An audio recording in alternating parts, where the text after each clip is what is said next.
హృదయపూర్వకమైన విజ్ఞప్తి. ప్రజాస్వామ్యయుతంగా మనకు నచ్చిన ప్రభుత్వాలను ఏర్పాటు చేసుకుంటాం.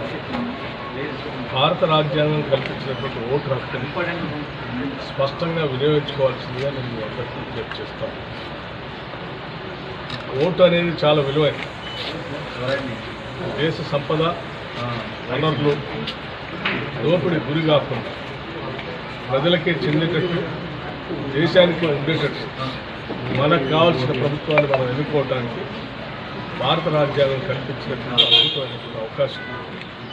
ఈ అవకాశాన్ని కోల్పోతే మన సంపదని, మన ప్రజాస్వామ్యాన్ని, మనకున్నటువంటి దేశ యొక్క పునాదులు కూడా మనం కోల్పోయే ప్రమాదం.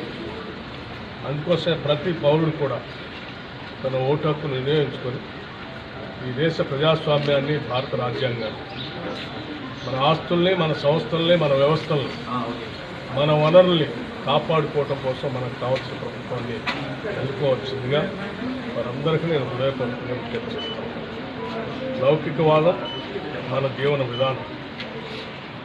లౌకికవాదం మన జీవన విధానం. ప్రజాస్వామ్యం మన పునాది.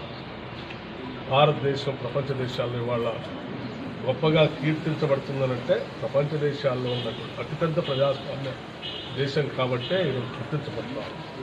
అటువంటి ప్రపంచ దేశాల్లో పేరెన్నిక కలిగిన ప్రజాస్వామ్య పునాదులు నిలబెట్టుకోవడం కోసం ప్రతి ఓటుని ఒక ఇటుకలాగా దీన్ని వాడుకోవాల్సిందిగా ఉద్దేశిస్తూ సందేశం.